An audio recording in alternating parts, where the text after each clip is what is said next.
Today my title is As I Live and Breathe, ... I'm not sure that the ellipsis made it into the title up there, but I will go on with that. As you may or may not know, I'm not much of a rule follower. Okay, any student that I've ever had knows you don't like the assignment, do something with the same purpose and show me what you can do. I don't care about the rules, whatever. But I think part of why I love Science of Mind and Centers for Spiritual Living is because there is no rule. There is no dogma, there are no requirements. I get to think through it myself. There are definitely principles, and these principles can be proven over and over and over again. But I can choose whether I want to follow those principles or not. And of course, if I don't follow them, well, the consequences are going to be natural. If I know the principle that we are all one, but I go out and act like I'm the only one and hurt everybody else, well, I'm going to have consequences from that. So I get to decide whether to align with those spiritual laws, whether to align with the principles, or if I want to run in the face of that. So CSL Home Office, Centers for Spiritual Living Home Office, puts together annual and monthly and weekly themes and talk titles and values and all the rest of that. Reverend Lane incorporates some of those into her talks, but no matter what, she never ever chooses a title that has been chosen for her. She always chooses her own. So I might be following in her steps. Today, the Sunday talk was supposed to be, okay, supposed to be healing our planet. I don't like that. I have some serious issues with that I will explain here in a minute. So I changed it to As I Live and Breathe. The topic for the month is Ensure the Stewardship of Our Planet. Now that I like. You have probably heard some of Reverend Lane's talks that match up with some of the things that CSL put out. For example, week 1 this month was about love, and Lane did speak about that. Week 2 was love in action, and she spoke about nature and how love is out there in nature. Week 3 was transcending fear. Oh, and she definitely did. No fears. What, are you kidding me? And then finally, last week, she did community and connection. So she does follow or incorporate, depending, I think, on how she's feeling. So the value for this month is love, to which I added oneness and harmony with respect to our planet. So I do tend to stretch limits and push envelopes. Happens to be who I am. I interpret or filter things through my own beliefs and my own experiences. So why did I change the talk title? Because healing our planet seems controversial. It seems incorrect. I mean, we don't heal things. We don't need to heal our planet. A tenet held by Science of Mind is that there is no healing to be done, just truth to be revealed. So there's nothing to fix. Ernest says that we must uncover the perfect man. We must remove every obstacle or thought that obstructs that presence of that one man. He goes on to say that spiritual mind healing is not a healing, it is a revelation. So that's why I'm not sticking with the title. We don't have to heal our planet. Also, I mean, this same kind of sentiment around those words is everywhere throughout Science of Mind. We consider practitioners to be the healing arm of Science of Mind, the healing arm of Centers for Spiritual Living.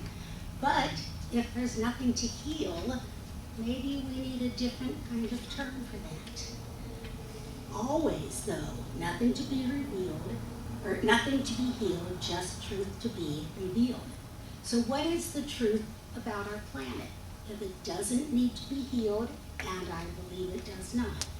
The truth is that we can pray for our earth just like we do someone else sitting in the room, just like we do for each other, just like we do for our center, because the earth is part of who we are, who God is.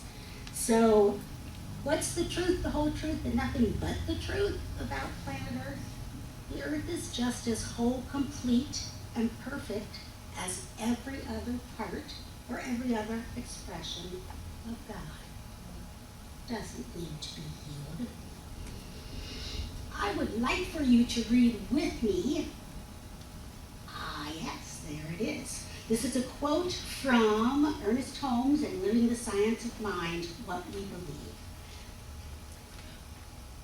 Let's read together. What God thinks, he energizes. The universe is God's thought made manifest. The ideas of God take innumerable forms. The manifest universe springs from the mind of God. From a Hindu scripture, from the unmanifest springs the manifest. Mind being compelled by the desire to create, performs the work of creation by giving form to itself. So that's what our earth is. It is God manifesting what was in the mind or is in the mind of God. And it's perfect and it's whole and it's complete. Totally. I tend to anthropomorphize God, and I find myself doing the same thing for our earth. I like the fact of giving human qualities because I can relate to that. We oftentimes say that God's heart beats our hearts. Or we say that God's breath breathes us. I tend to think of the arms of God being wrapped around me. God doesn't have arms. God probably doesn't have lungs or brains or any of the rest of that. But it makes me feel comfortable to think about God in that way. So, as I live and breathe, here's the ... so does our earth live and breathe. It is alive. It is breathing, always and forever. It responds, it adapts to changes. Those are parts of the things that make it alive. The living earth over the past 4 billion years began with single-celled organisms and now has many, many multi-celled everything. It is learning, it is growing, it is developing because it's alive. The forces that shaped the planet have also shaped evolution. Because as things happen deep down inside, the earth responds. I'm thirsty. Too much talking. So, the tectonic plates way down inside, they've had a profound effect on the planets themselves. They actually have spread and changed the locations, rearranged where the different continents are. So they've had a part in evolution too. Our planet breathes. You can look at volcanoes by violent volcanic eruptions and know that the earth is spitting out, is exhaling, is breathing out CO2. And that CO2, certainly the carbon, is released back into the earth as the earth brings in. Lots of opportunities for the earth to learn and grow and develop, and it does. It breathes. The earth itself really does breathe. I picture it as the globe kind of pulsating back and forth, and there are actually pictures and things that show that. NASA has published all kinds of different pictures, videos, films, etc., that the earth is breathing. If you look at NASA's videos, you can see the entire planets and water And as they change seasons, they go from increasing or making more and more dense forest or foliage. And as that's happening, you can literally see the whole image breathing back and forth.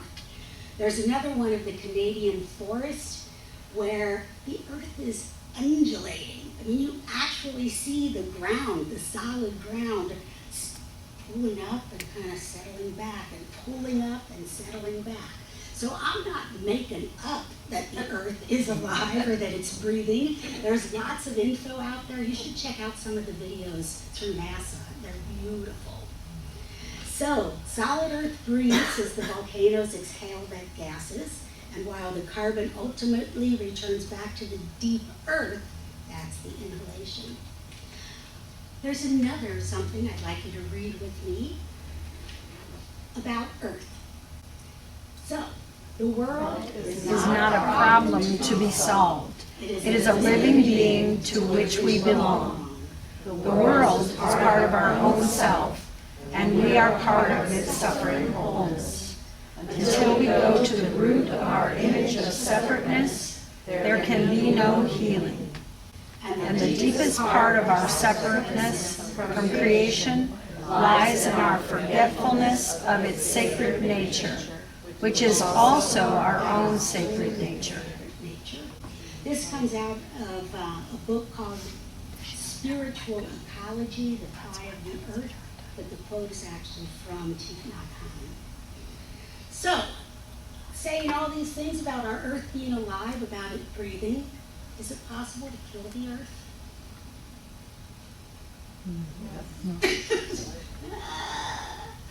I say no. It is a living expression of God. We can't kill God. We can't kill life. We can't kill the Earth. However, we can be irresponsible and certainly do damage. But we cannot, as human beings, we cannot kill this beautiful planet that we live on. So, as spirit having a human experience, what is it we should be doing for our Earth? Well, I think we should be walking the walk. I think we should be eco-friendly, learn what's best for the Earth, and follow that.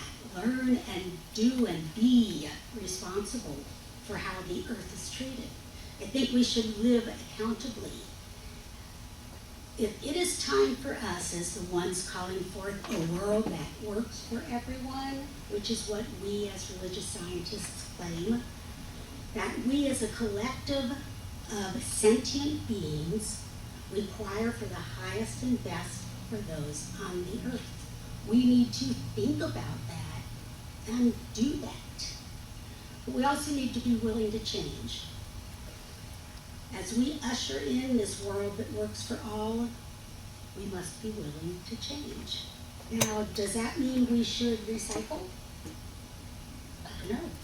That we should plant trees, use less water to wash the cars, stop using chemicals in our gardens to weed, drink less bottled water to reduce the plastic, drive less so we reduce the carbon emissions.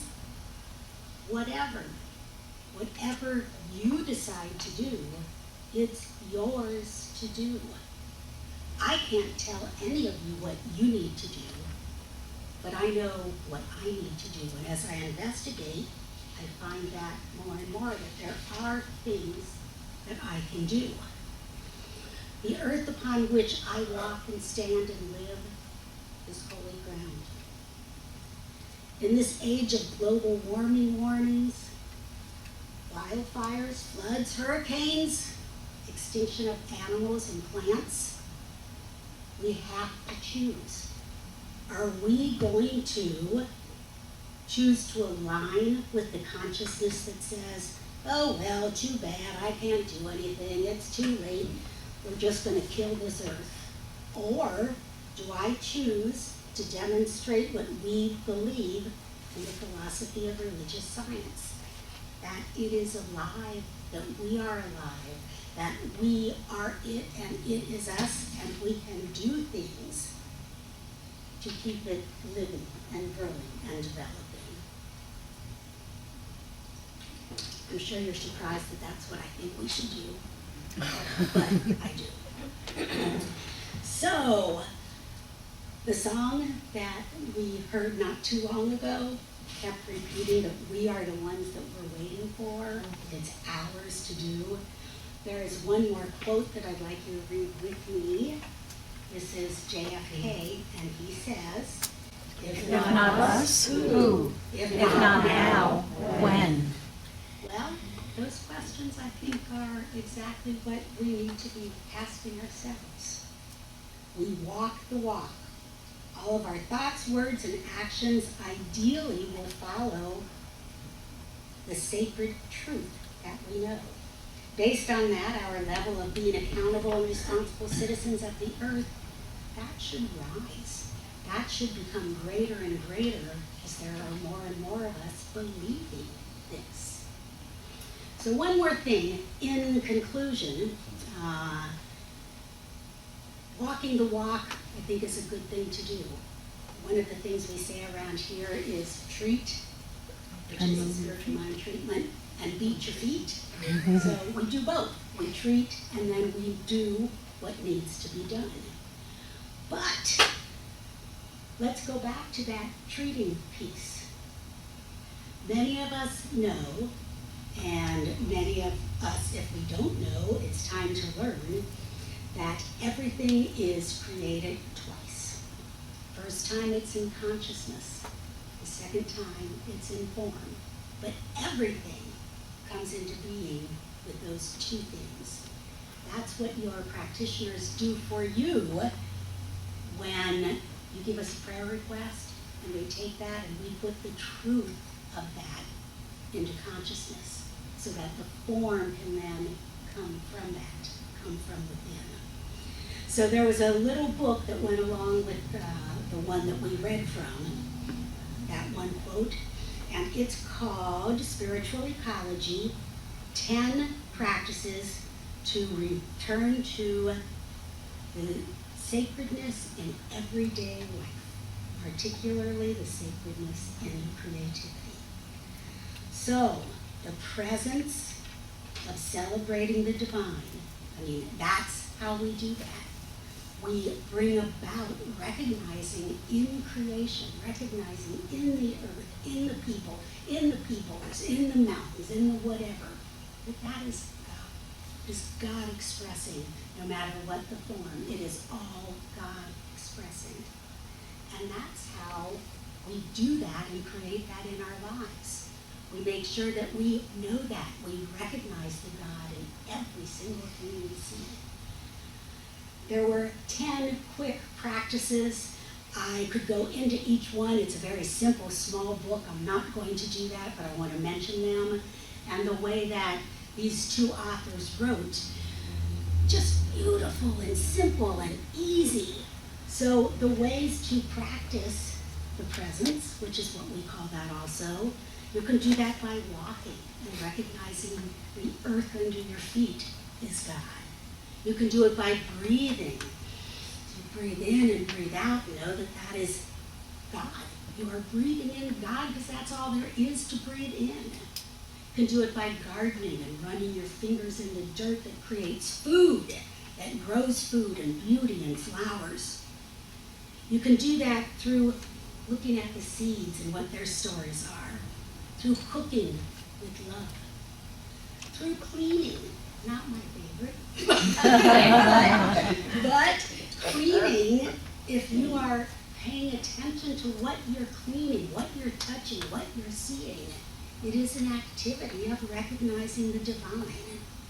Simplicity, prayer, and death. Death is also a spiritual practice. It is part of life. It is part of God. It's just a transition.